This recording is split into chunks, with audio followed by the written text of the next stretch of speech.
मैं तो केवल समझा रहा हूं। जैसे आप मांस खाते हो, आप अंडा खाते हो, आप शराब पीते हो, और यदि मैंने आपके हाथ का पानी पी लिया तो निश्चित ही आपका वो गुण, आपके वो नेगेटिविटी, वो बैक्टीरिया जो आपके आसपास हैं, आपके विचारों के, वो निश्चित ही मेरे पास आके मुझे भी परेशान करेंगे।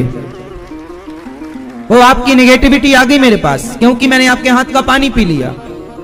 इसलिए पहले के लोग पानी सबके हाथ का नहीं पीते थे, क्योंकि हम जैसा पिएंगे पानी वैसे ही बोलेंगे वाणी। तो पानी सबके हाथ का नहीं, सबके हाथ का भोजन नहीं कर सकते, लेकिन आप तो सबके हाथ का खाते हो। जैसा खाओगे अन्न। आप एक काम करो, प्रैक्टिकल, मेरी बात पर आपको विश्वास तो वैसे भी आज के युग में ज्यादा सबको जल्दी विश्वास होता नहीं है, नहीं हो तो प्रैक्टिकल करना। आप किसी वैश्या के घर जाके भोजन करना, तो आप देखेंगे कि वैश्या के हाथ की रोटी, वैश्या के घर का अन्न जब आप खाएंगे, तो जब तक आपके अंदर उसके घर का अन्न रहेगा, तब तक आपको जरूरत से ज्यादा वासना सताएगी। जिसका अन्न खाते हैं आपके लक्षण उसकी तरह हो जाते हैं, क्योंकि अन्न से ही मन का निर्माण होता है। जैसा खाए अन्न वैसा मन। तो अन्न ही तो सब चीजें तय भाई। अन्न आप खाते, अन्न से खून बनता, मज्जा बनता, सब चीजें बनती हैं। अन्न से ही मन का निर्माण होता है। तो अन्न जैसा मन वैसा। इसलिए जितना शुद्ध अन्न खाओगे उतनी शुद्ध। पहले के लोग, पैसे तो कम थे साहब, पर पहले सबका मन शुद्ध था और लोग सुखमय जीवन बिताते थे। आज पैसा है ना, तो अन्न शुद्ध है ना मन शुद्ध है, इसलिए सब कुछ होकर भी लोग परेशान हैं।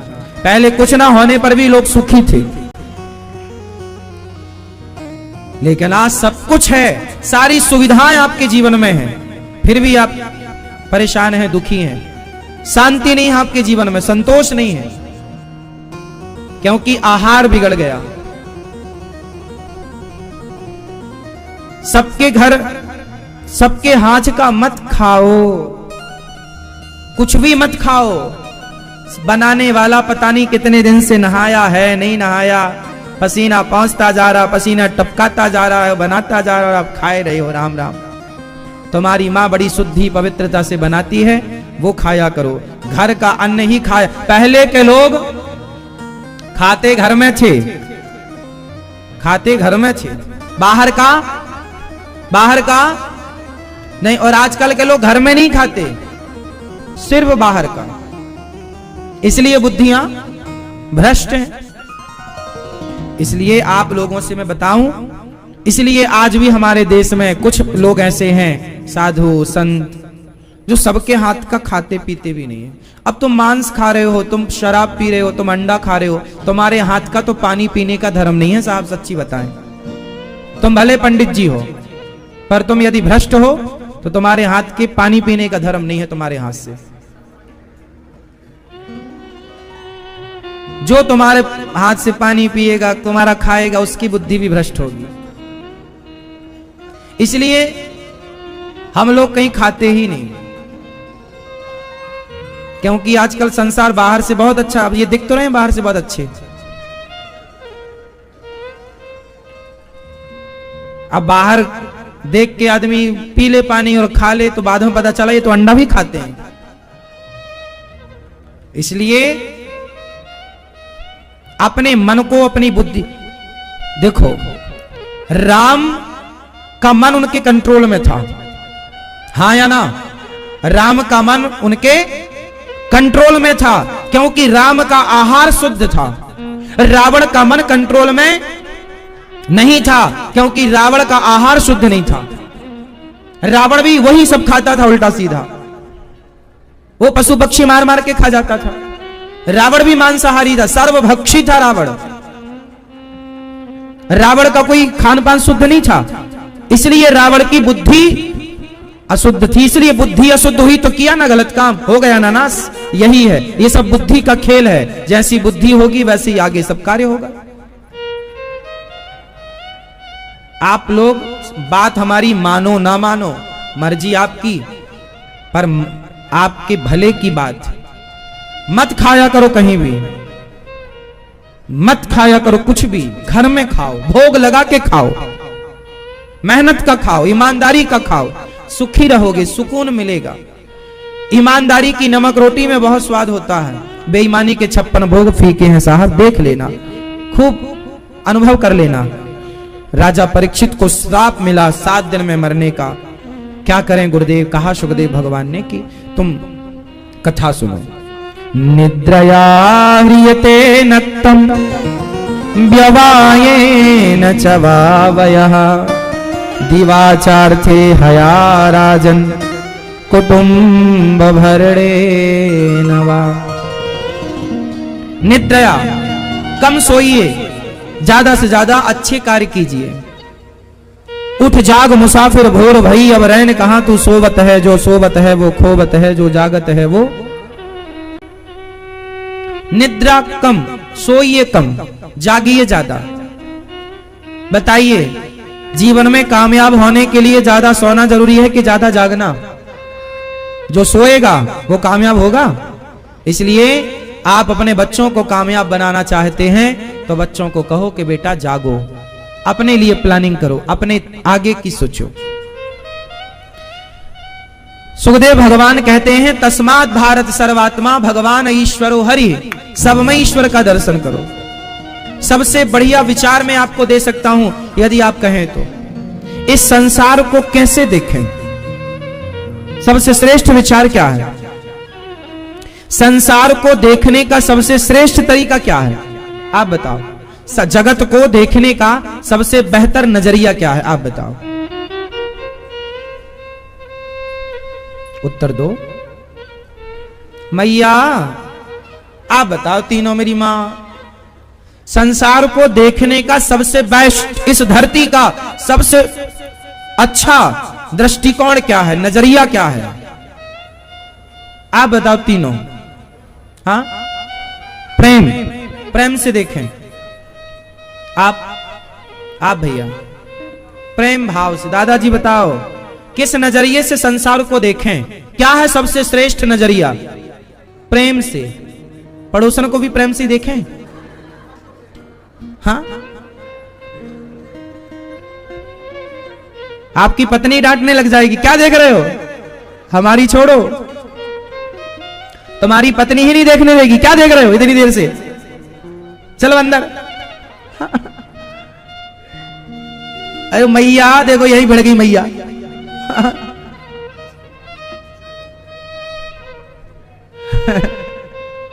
अच्छा पीछे वाले भक्तों बताओ, इस संसार को देखने का सबसे उत्तम नजरिया क्या है? बेस्ट क्या? हाँ बोलो बच्चा। पीछे वाली मैया, अच्छा खड़े होके बोलोगी मैया, बोलो। हाँ, लड़ रही हो कि बता रही हो? ये देखो लाल मैया सो रही है, हमारी लाल बालों वाली मैया। रुक जाओ, जगाना मत। रुक जाओ रुक जाओ रुक जाओ रुक जाओ, देखो देखो है, देखो मस्त। रुक जाओ, अरे रुक जाओ, काहे तुम डिस्टर्ब कर रहे पड़ोसी? मैया, ओ मेरी प्यारी माँ, राम राम। पकड़ी गई मैया।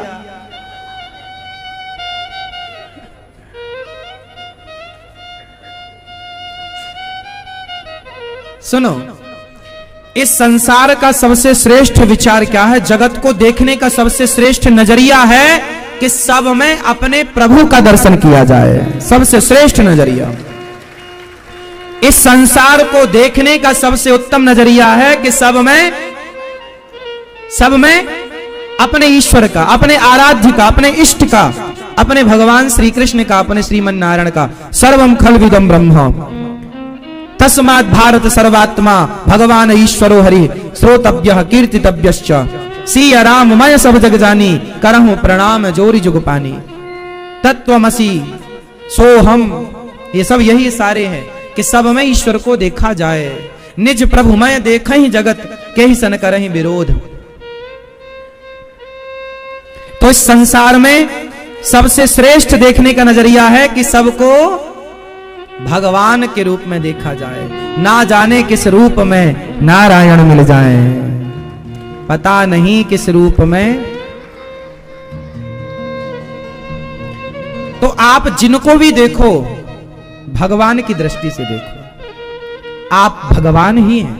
और एक बात और मैं सिद्ध कर दूं यहां पर, वैसे भी आप नहीं हैं, मैं नहीं हूं। सच्चाई तो यह है कि मैं कौन हूं? अच्छा बताओ, आप कौन हैं? चलो आपका परिचय दो, आप कौन हैं? कौन है आप? यदि आप बोलेंगे जैसे मेरा नाम अनिरुद्धाचार्य है, तो मेरा अनिरुद्धाचार्य नाम किसका नाम अनिरुद्धाचार्य है? आंख का नाम या कान का या नाक का या मुंह का या आत्मा का या इंद्रियों का? इस में से किसका नाम अनिरुद्धाचार्य है? कौन है अनिरुद्धाचार्य? यदि सारे फंक्शन अलग अलग कर दिए जाए तो हर फंक्शन का नाम अलग है। इसका नाम हाथ, पांव, आंख, नाक, कान, मुंह, पेट, पीठ, बाल, सिर, सब कुछ अलग अलग सब। मैं कौन हूं? आंखें देखने का काम तो कर रही हैं, पर आंखों को देखने का पावर कौन दे रहा है? उत्तर दो। कान सुनने का काम तो कर रहे हैं, पर कानों को सुनने का पावर कौन दे रहा है? उत्तर दो। दिल धड़क रहा है तो शरीर चल रहा है, दिल को धड़कने का पावर कौन दे रहा है? वही है आत्मा, वही है एनर्जी। साइंस की भाषा में एनर्जी, आध्यात्म की भाषा में आत्मा। आत्मा है तो आंख देख रही है, कान सुन रहा। आत्मा निकल गई तो आपको लोग ले जाके जला देंगे। बोलो हां मैया, आत्मा निकल गई तो लोग आपको ले जाके जला देंगे। मतलब कीमत आपकी है या आपके भीतर आत्मा की? तो आप कौन हैं? आप कौन हैं? आत्मा। और वो आत्मा कौन है? ईश्वर का अंश। कैसे? जैसे गंगा है और गंगा का पानी एक बोतल में भर लिया आपने, तो जो बोतल में भरा पानी है वो है अंश, और जो बह रही है गंगा वो है अंशी। दो होते हैं, अंशी। उत्तर मेरे संग बोलो, अंशी और अंश। गंगा है अंशी और बोतल का पानी है अंश। उसी तरह ईश्वर है अंशी। जिन ईश्वर से सारे अंश निकले हों, जिन ईश्वर से सबके अंश निकले हों, वो है अंशी, और जो निकल चुके वो है अंश। अंशी और आत्मा है ईश्वर अंश जीव अविनाशी। ईश्वर है अंशी और आत्मा है। जैसे आग है अंशी और आग जलती है तो चिंगारियां निकलती हैं, वो अंश है। वो क्या है? आग का जोर से, है ना? वो आग नहीं है, वो आग का अंश। उसी तरह हम ईश्वर की वही चिंगारी हैं, ईश्वर के अंश। अब अनिरुद्धाचार्य कहां है? कहीं नहीं है। ये तो हमारी और आपकी पहचान के लिए संज्ञा सर्वनाम तो पढ़ा ही होगा आपने। नाम दिया जाता है वस्तु को, वो पहचान के लिए। एक बिल्डर नई सोसाइटी बनाता है तो सोसाइटी का नाम देता है, क्योंकि उस नाम से ही आगे सारे चीजें क्लियर होती हैं। हाँ या ना? इस सोसाइटी का ये नाम है, फिर इस सोसाइटी के इस सेक्टर का, इस सेक्टर में, इस गली में, इस मकान नंबर का नाम है, ये 2 नंबर है, ये 10 नंबर है, ये 100 नंबर है, 500 नंबर। हाँ या ना? उसी तरह आपका नाम, किसी का नाम राम है, कृष्ण है, रघुनंदन है, राघव है, गोविंद है, गोपाल है, कुछ भी नाम हो सकता है आपका। ऐसी मेरा एक नाम अनिरुद्धाचार्य है। तो मैं अनिरुद्धाचार्य क्या हूं? कुछ भी नहीं। मैं तो ईश्वर का शुद्ध में अंश हूं। आप भी ईश्वर के अंश हैं, बस। कोई और बहुत बड़ा परिचय नहीं है आपका हमारा। ये जितना भी राग द्वेष है ये विकार है। जैसे हम ईर्ष्या करते, द्वेष करते, काम, क्रोध, लोभ, ये सब हमारा क्या है? जोर से विकार है। जैसे लोहा है, लोहा तो लोहा है, लेकिन उसमें जंग लग गया तो जंग विकार है। लोहे का विकार जंग। आलू का विकार, आलू रख दो थोड़े दिन में सड़ने लग जाएगा, वो सड़न उसका विकार है। धीरे धीरे वो खत्म कर दे। उसी तरह ये विकार है, इसलिए अपने आप को हर विकार से अलग रखना चाहिए। और हम लोग क्या करते हैं, उन विकारों में उलझ जाते हैं। काम, क्रोध, लोभ, मोह, इतनी बुराइयां के सारे विकार हमारे भीतर आ जाते हैं। इसलिए सबसे श्रेष्ठ विचार है सब में ईश्वर।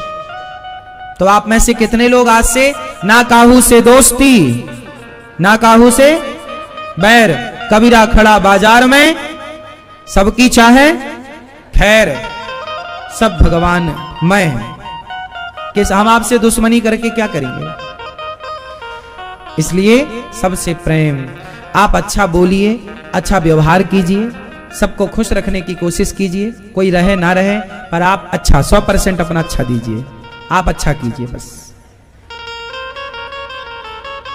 सुखदेव भगवान कहते हैं, जितासनो जित श्वासो जित संगो जितेंद्रिय, आसन जीतो प्राणायाम जीत करो, ज्यादा हाय हाय में ना उलझो। कितना कमाना चाहिए भैया, पैसा कितना कमाना चाहिए? अच्छा, मुझे आप लोगों से बहुत महत्वपूर्ण सवाल पूछना है, बताइए कितना पैसा कमाना चाहिए? सब लोगों से प्रश्न है, उत्तर सब लोग दीजिए अपने अपने हिसाब से। कितना पैसा कमाना चाहिए ये भैया बताएंगे।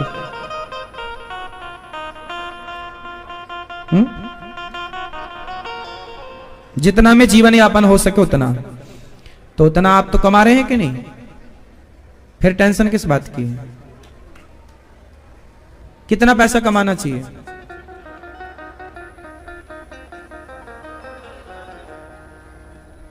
हमें दान बाद में देना, पहले शराब छोड़ना। और शराब पीने वाला जितना पैसा तुम शराब में देते हो वो दान किया करो, उतना ही देना, में ज्यादा की जरूरत नहीं है। जितने की तुम बोतल खरीदते थे महीने में, जितना तुम उतना ही देते रहना बस। सारे शराबी शराब छोड़ दो और सारे शराब का पैसा लाके गौरी गोपाल में दो, ताकि वृद्ध माओं की सेवा हो सके उस पैसे से, है ना भैया? टोपी वाले भैया, हमारी बात का बुरा तो नहीं लगता ना आप लोगों को? तो हम क्या सवाल कर रहे थे अभी आपसे? हाँ, कितना पैसा कमाना चाहिए? हाँ बताओ भैया, कितना, आप बताओ कितना पैसा कमाना चाहिए? हाँ हाँ, तो कमाएगा ना बाद में, अभी से पूछ लो। भैया बताएंगे हमारे ये त्रिदेव कितना? देखो आज लोग परेशान किस लिए हैं? इसलिए परेशान हैं कि जरूरत से ज्यादा कमा रहे हैं। ना तो पत्नी के साथ बैठने की फुर्सत है, ना बच्चों से बात करने की फुर्सत है, बस कमा रहे हैं। क्या करोगे भैया कमा के? इतना क्या कमाना है? रहने को घर हो गया, खाने को रोटी हो गई, पहनने को कपड़े हो गए, बच्चे पढ़ लिख रहे हैं, उतना देखो। फिर तो कमाने की कोई अंत नहीं है ना, उसका सीमा नहीं है। कमाओ, खूब पैसा कमाओ। पैसा कमाना बुरा नहीं है साहब, कमाना चाहिए, लेकिन अपने आनंद को मत गवाओ। अच्छा एक बात बताओ, हम जो भी काम करते हैं, जितना भी पैसा कमाते हैं, किसके लिए कमाते हैं? सब लोग उत्तर दीजिए। कितना, जितना भी हम काम करते हैं, गाड़ी खरीद के लाए, घर बनवाए, पत्नी को बढ़िया साड़ी लाए, पत्नी को हार लाए, हमने सारा काम किया, बच्चों को अच्छे स्कूल में पढ़ा रहे, किसके लिए हो रहा है ये सब? बोलो। मूल में है आनंद। आप किसके लिए कमाते हैं? सुख के लिए, प्रसन्नता के लिए। लेकिन आप इतना कमाने के बाद भी क्या प्रसन्न हैं? आपकी प्रसन्नता आपके पैसों से महंगी है। आपकी प्रसन्नता, आपकी होठों की मुस्कान आपके पैसे से बड़ी है, हाँ या ना? आप पत्नी को 5 लाख का हार गिफ्ट करते हो, या 1 लाख का, या 10,000 का, या 500 का कोई छोटा सा गिफ्ट किए, तो बताइए वो गिफ्ट कितने का है ये मायने नहीं रखता। आपकी पत्नी या आपका बेटा या आपकी माँ या आपका दोस्त जब आपसे कोई तोहफा लेता है तो वो उसे पाकर खुश कितना होता है। वो तोहफा मायने ना रखेगा, उस तोहफे के साथ जो खुशी है सामने वाले की वो मायने रखेगी। लेकिन आज तो लोग ऐसे हैं कि तोहफा लेकर भी खुश नहीं है। ना तो देने वाला खुश है, ना तो लेने वाला। आप जा कहां रहे हैं बस ये समझिए, भटक गए आप लोग। सबसे बड़ा धन है प्रसन्नता, इसलिए मुस्कुराइए, हंसिए। आपकी हंसी, आपकी मुस्कान, आपका उछलना, आपका कूदना, आपका ठहाका लगाना। जिस एक घर की स्त्री के पास, एक पति पत्नी के पास पैसा बहुत है, पर एक दूसरे के लिए समय नहीं है, ना वो हंस पाए, ना बात कर पाए, ना मिल पाए, और दूसरे पति पत्नी का जीवन सामान्य है, दाल रोटी चल रही है, लेकिन दोनों बहुत खुश रहते, हंसते ही रहते, प्रसन्न ही रहते। आप बताओ इन दोनों में अमीर कौन है? जो बहुत पैसे वाले वो, या जो बहुत खुश हैं वो? अमीर वो नहीं है जिनके पास धन बहुत हो, अमीर वो है जिनके पास प्रसन्नता बहुत हो। आपके पास पैसा बहुत है, क्या प्रसन्नता है?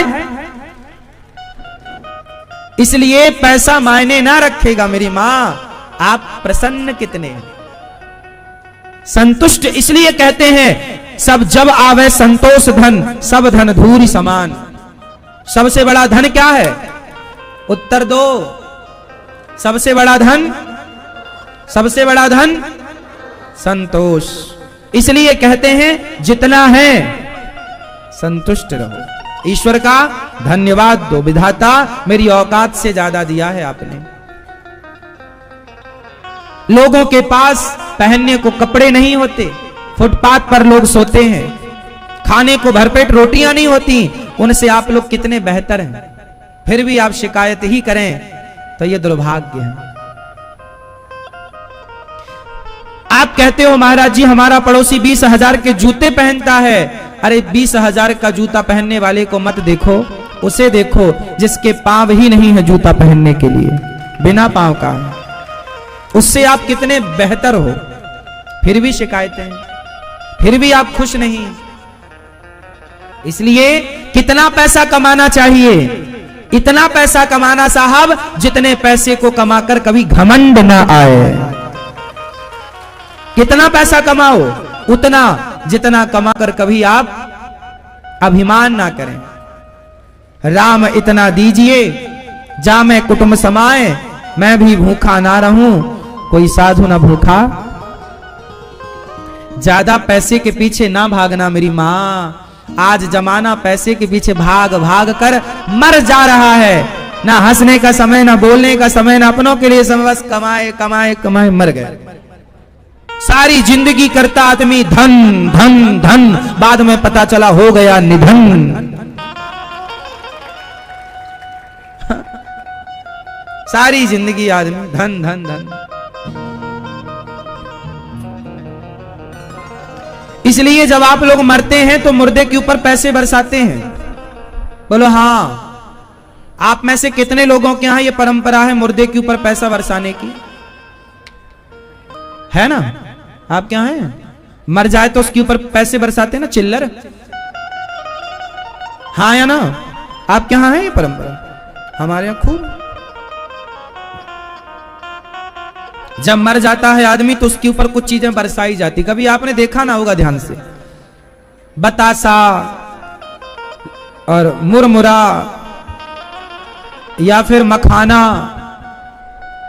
ये चीजें बरसाई जाती हैं ऊपर। लाई, कोई लाई, कोई मुरमुरा, कोई बतासा, कोई मखाना और पैसा। मुर्दे के ऊपर ये सब बरसाने की परंपरा है, बरसाया जाता है। क्यों मुर्दे के ऊपर पैसे क्यों बरसाए जाते हैं? इसलिए बरसाए जाते हैं दुनिया वालों को बताने के लिए, क्योंकि दुनिया वाले मुर्दे के साथ जुड़ते हैं ना। राम नाम सत्य बोलने आते हैं ना सारे लोग, तो वहां लोगों का तांता लगता है, भीड़ लगती है। तो लोगों को गुड मैसेज देने के लिए, अच्छा मैसेज देने के लिए कि देखो ये जो मर गया है, जब तक जिंदा था पैसा पैसा पैसा पैसा करता था, अब इसकी छाती में पैसे बरस रहे हैं, तेरी हिम्मत है तो उठा के दिखा। मर गया, 1 रुपया लेके ना गया, ऐसे तुम भी मर जाओगे, 1 रुपट्टी लेकर ना जाओगे। इसलिए पैसे के पीछे ना भागो, परिवार की प्रसन्नता ही सबसे बड़ा धन है। परिवार की हंसी खुशी ही सबसे बड़ा धन है, और मन प्रभु में लग जाए यही सबसे बड़ा धन है। क्या बात है, सही है? परिवार की प्रसन्नता धन है या नहीं? उत्तर दो। इसलिए हाय हाय नहीं, जो मिल गया उसे संतुष्ट होके रखो। हाँ